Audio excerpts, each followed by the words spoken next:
Well, good day to all. Today we are going to deal and discuss with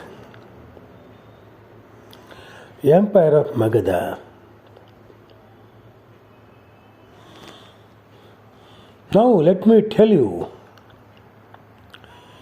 the dominant characteristics of the period with which we propose to deal is the rise and growth of a new monarchy in eastern India, of which we have a presage in the Aitriya Brahmana. Say, in this eastern quarter, that is Prachadisi, whatever kings there are of the eastern people, they are anointed for imperial rule, that is Samrajya. They have become habitual to the rule of Samrajya. It says, O Emperor, that is Samrat. They style him when they anointed. The eastern people, Prachas, are not specified by the Brahmana in the same way as those of the south. The north and middle country. But there can hardly be any doubt that they lived to the east of the Dhruva Madhyama Disa, and thus answered to the prophecy of the Greek writers and the confederate nations who dominated the valleys of the lower Ganges and the Son. The most eminent among these nations was Magadha, which embraced the modern districts of Patna and Gaya.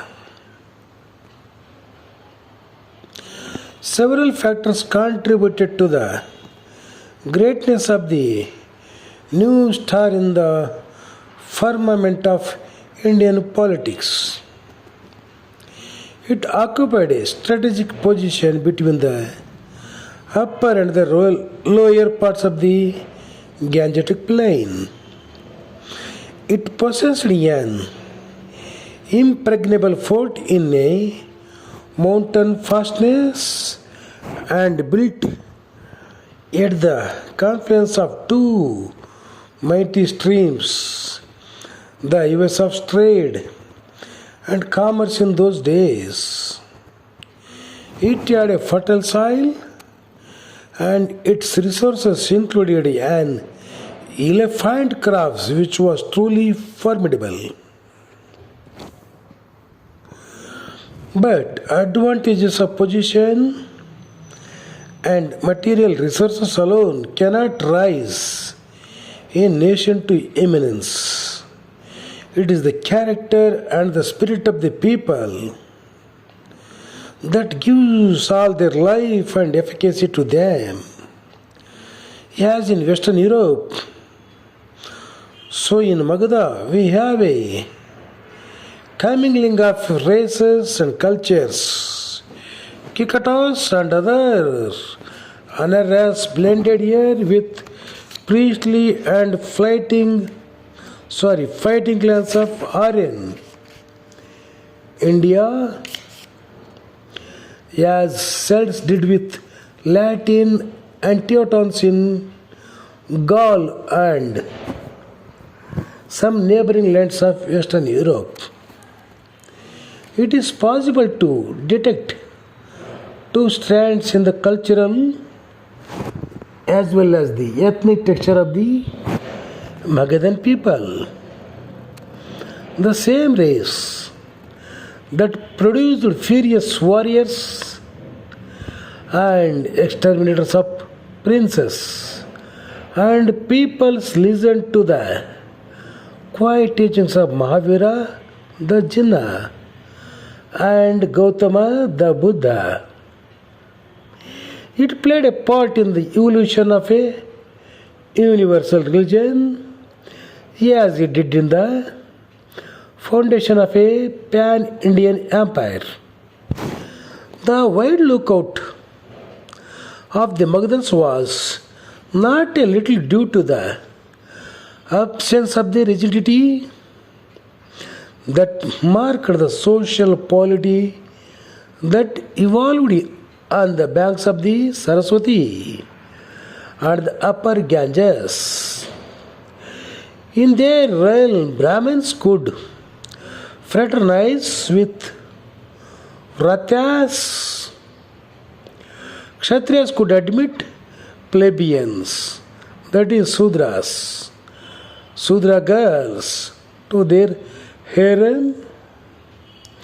Blue-blooded aristocrats could be done to death or otherwise deprived of the throne to make room for the child of a Nagarasobini. And a barber could aspire to imperial dignity.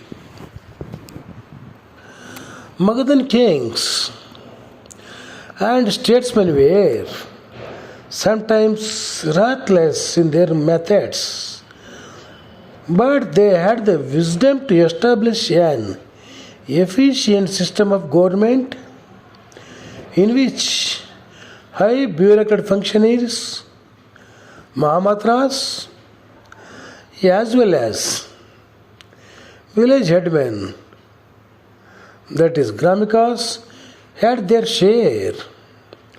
Foreign observers speak with evident approbation of their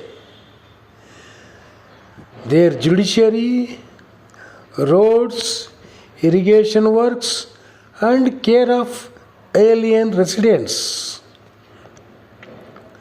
While not fighting shy of metaphysics, they laid great stress on exertion, that is parakrama, in this mundane life, with the object of welding the divine elements of greater India, that is Jambu Dvipa, into a unit bound by political as well as cultural ties.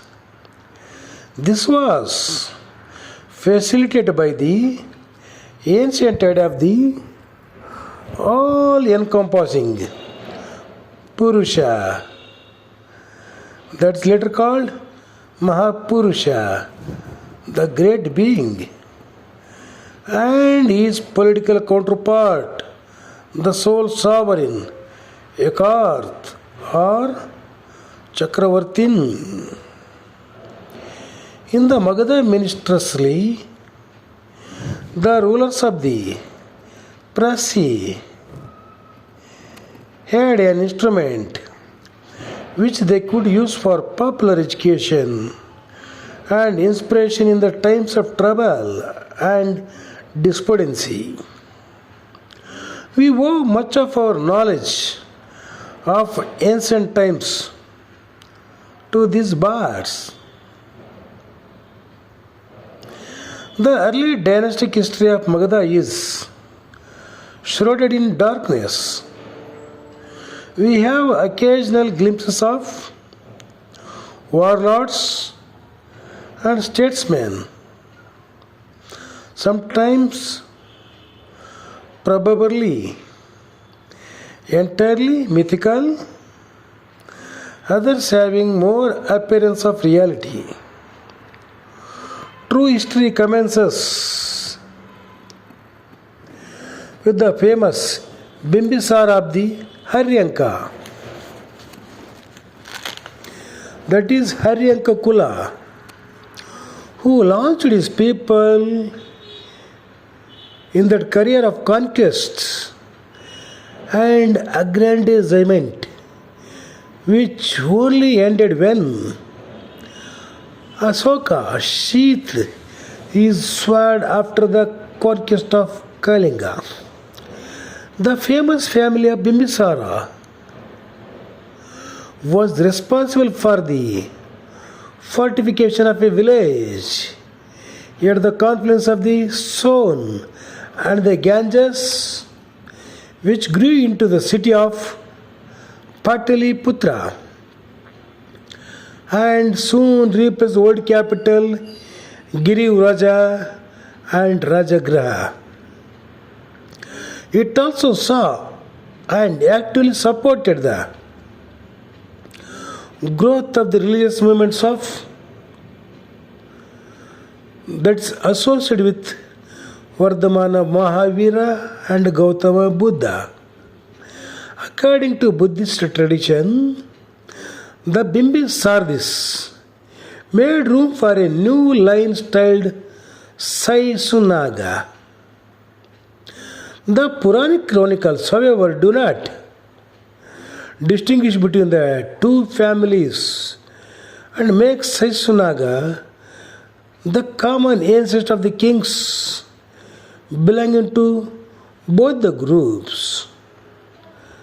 Saisunaga rules seems to have ended in a tragedy. The last notable ruler of the line fell in a victim to a plot engineered by an all-powerful official who had advanced to too near a place in the confidence of the monarch.